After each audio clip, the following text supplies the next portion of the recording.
பல்வேறு குற்றச்சாட்டுகள் இருக்கிறேன் அவர் மீது. நான் சொன்னேன் தலைமைத்துவம் சம்பந்தமாக கேள்விகள் இருக்கின்றது தான் ஒத்துக்கொண்டேன் நான் இருக்குது. நான் எப்படி இல்லைன்னு சொல்ல முடியும்? எப்படி பிரச்சனை இருக்கிறது?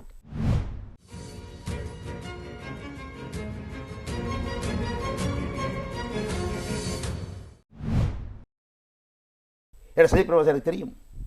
பல்வேறு குற்றச்சாட்டுகள் இருக்கிறேன் அவர் மீது. பல குற்றச்சாட்டுகள் இருக்கின்றன. தலைமைத்துவம் சம்பந்தமாக கேள்விகள் எழுப்பப்பட்டு கொண்டிருக்கிறேன். ஆனாலும் கூட பக்கத்தில் 20 தடவை பார்த்துருக்கிறேன். அவர் ஊழல்வாதி அல்ல, சிந்தனையாளர், செயல்பாட்டாளர். ஆனால் ஊழல்வாதி இல்லை என்று கூறினாலும் கூட நேற்றும் கூட முன்னாள் ஒரு பார்லமெண்ட் உறுப்பினர் அரசியலிருந்து ஓய்வு பெறுவதாக ஊடக சந்திப்பு ஒன்றை ஏற்பாடு செய்து குறிப்பிட்டிருந்த விடயம், ஐக்கிய மக்கள் சக்திக்கு உள்ளே ஜனநாயகம் இல்லை, தலைமைத்துவ பண்புகள் மிகவும் குறைவாக இருக்கின்றது.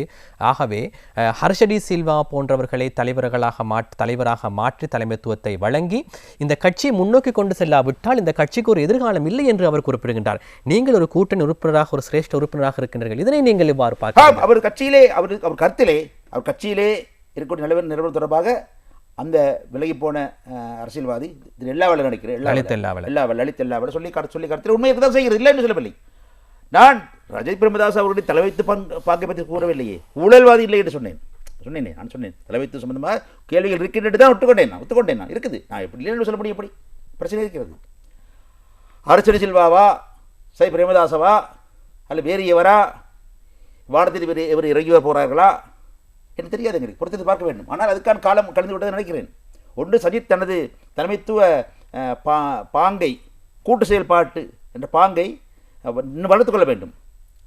அது கட்சிக்குள்ளே, ஐக்கிய மக்கள் சக்திக்குள்ளே கூட்டு செயல்பாடு என்பது இல்லை என்று தான் நான் நினைக்கிறேன். தனித்துவமான முடிவுகள் எடுக்கப்படுகின்றன. உண்மைதான், அது சொல்வது உண்மை. ஐக்கிய மக்கள் சக்திக்கு உள்ளே ஒரு மறுசீரமைப்பு அவசியம். நிச்சயமாக மறுசீரமைப்பு அவசியம். அதுக்காக சஜித் போக வேண்டும் என்று சொல்லவில்லை. சஜித் தன்னை மாற்றிக்கொள்ள வேண்டும், மாற்றிக்கொண்டு அனைவரும் நடவடிக்கை வேண்டும்.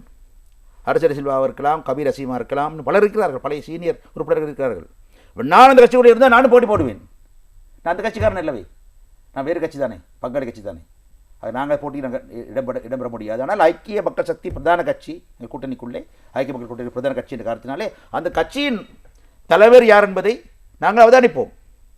கண்ணை மூடிக்கொண்டு அவர் யாரை தெரிவு செய்தாலும் நாங்கள் ஏற்றுக்கொள்ள முடியாது. அப்படி அல்ல, ஆகவே பார்ப்போம், அவ்வளவுதான்.